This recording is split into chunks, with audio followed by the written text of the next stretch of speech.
Hello, in today's video I am going to try and make this 1985 quarter into a big old coin ring over here. This is a size 13. This is the biggest I've made a coin ring yet, and you can see it's got a couple wobbles in it. It's not as smooth all the way across. See right here,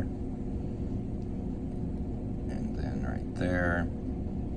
It's just got some tiny imperfections in it that I'm not very happy with, so I'm gonna try again, and I'm gonna do it with you guys. Hopefully I can learn from my mistakes with this one, and this one will turn out a little better. I am a little worried because this coin has some dings in it up here and down here, and that might cause some problems later down the road. But we'll see what happens. The first thing I'm going to do is go ahead and shine it up with a polishing cloth, just because this is like the easiest stage to polish a coin in a coin ring. Once you actually start folding it and cutting it, manipulating it, I mean, you can still polish it, but it's way easier to polish a coin when it's still a coin. So I just started doing this because I was like, hey man, it's pretty tough to polish these coins once they're rings. Let's try and polish it before. It looks very nice. We're gonna go ahead and punch a 1/2 inch hole in this. This is my go-to center hole punch for quarters. It's in my recommended tool list, which I'll have linked below, and you can find it on my website, coinringmaker.com. We're just going to slide our quarter in there, put the top on it, put the punch in, and hammer it through.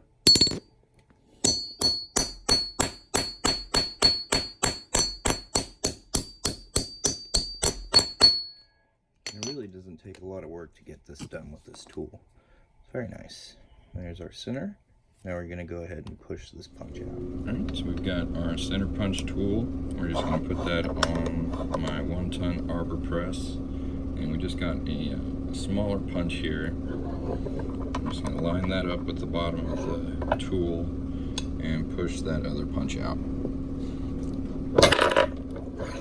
Nice and easy. And then we've got our quarter with a perfect hole in the center.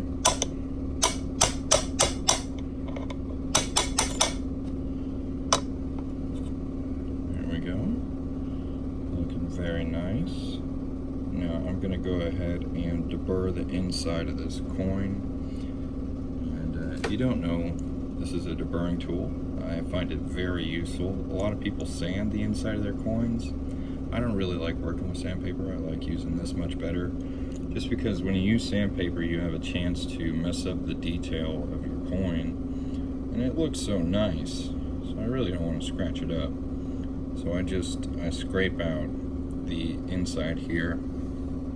See that cut edge? See how it's real sharp right now? In a second it's going to be nice and smooth.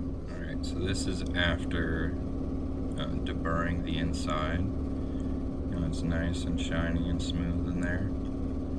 That's going to reduce the chance that this will crack or snap while I'm bending it. So let's go ahead and get into folding this.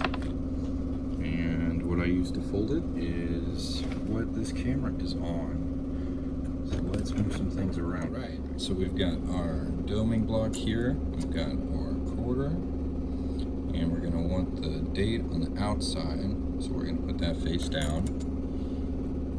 And we've got a folding ball. That's what I like to use for my first fold on coin rings. Just because I feel like it gets the first fold nice and even all the way down. Nice and round fold. Putting it into a round curbing block with a round ball. Just matches very nicely. Not a lot of chance for slippage or for the coin to run away and get longer on one side, like uneven. So that's looking pretty good so far. Very nice detail, very nice shine. And then we're going to do the second fold here. And I use a 17-degree die from Legacy brand tools. This is also on my recommended tool list. And then I use a 17-degree folding cone. And that's just going to get us a little closer to a ring shape. You know, make sure everything's nice and lined up, because this is where things can get uneven. Here we go. Those two simple folds got us really close to a coin ring shape. And from here, I'm going to go to my Rathburn ring stretcher, and I'm just going to stretch this thing out. So let's do it. All right, so I've already got my quarter on my Rathburn ring stretcher on the first rung, and I'm going to need to take it all the way down here. So that's going to be quite a bit of stretching. While I do this, I'm going to rotate the ring to try and make sure that the stretching goes as even as it can. All right, we're just going to put that on there, and I'm going to hammer on the top of it.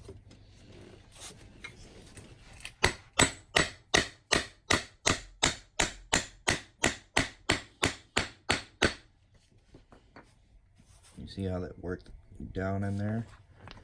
Now it's got a piece sticking out here. I'm going to hammer that out to get that wedge out there.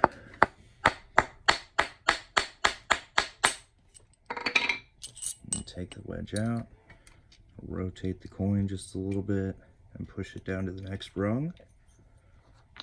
Stretch it some more.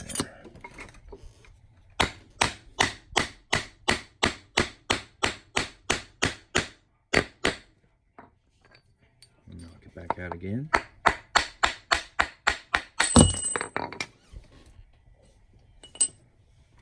Rotate the coin, push it down to the next rung.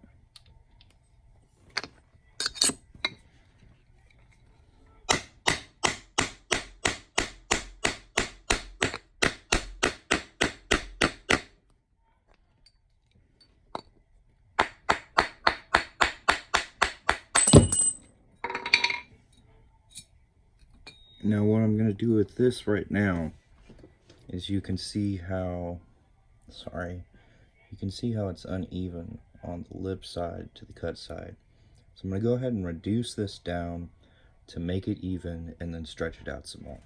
So this step is something I wasn't able to do with this first coin ring that I stretched out to size 13. I'm sorry, this doesn't want to focus on there. So you can see the bottom lip is a bit wider than the top, and that's because I stretched it too far to fit into my reduction die. So I can't really reduce this right now with the tools I have. That's why I caught this one early, and I'm going to go ahead and reduce it while I can still fit it in this die. And then I'll just stretch it back out again.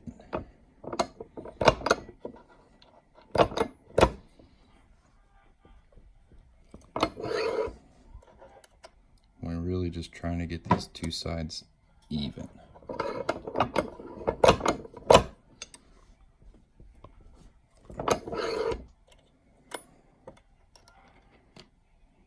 That looks pretty close. Might go just a little more, just a hair.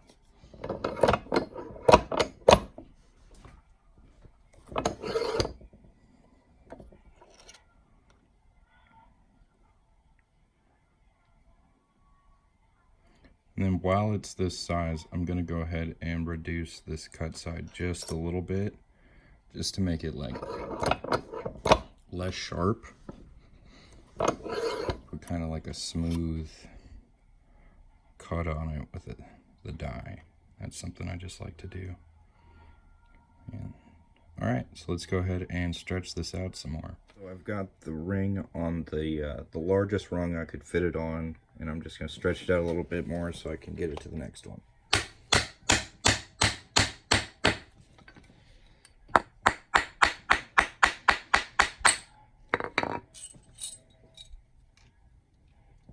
I gotta squeeze these splines together just a little bit to get that ring to move down.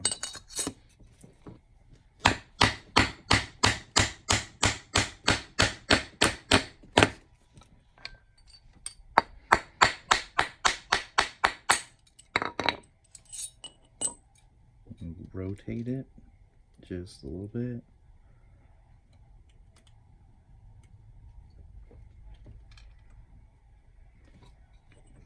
Move it down to the next one.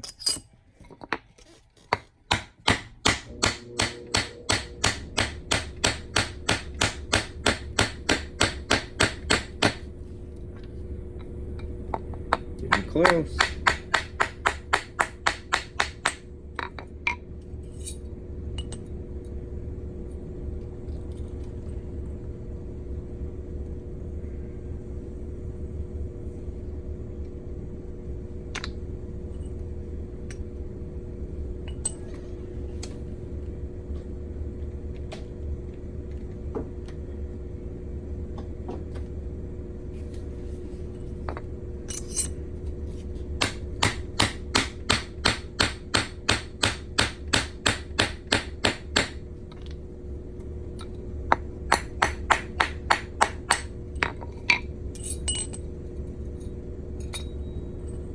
Alright. Well, that looks pretty good. The lighting here is not great, so let's take you back on the desk so you can see what this looks like. So here is the second ring I did, and here's the first one, and I'm just going to kind of put them side by side. See if we can do a bit of a contrast.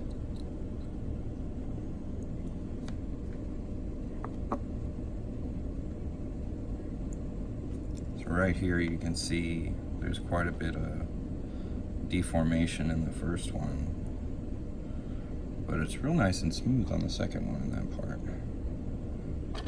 And then again with the deformation here, that I guess I'd stretched too much in this area, but on the second ring it looks really nice and smooth. I think it came out really good. There we go, we got two 1985 quarters that I turned into size 13 coin rings. These are the biggest ones I've made so far. And when you use the Rathburn ring stretcher like I did, you do lose some detail on the inside of the ring. But right now I don't really have any other option other than taping the ring stretcher every time I stretch a ring with Teflon tape.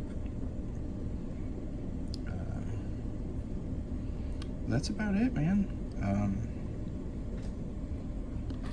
Let's see if I can show you these things without wiggling around too much. So you can see that on the top of the ring, the first one's really got some indentations, where the second one, since I reduced it, it's much more round and even. Well, if you like this video, give me a thumbs up. And it's probably not my best, but felt like making a video of me giving this a try. If you want to see more coin ring making videos, subscribe to the channel. If you have any questions about coin ring making, leave them in the comments. Y'all have a great day.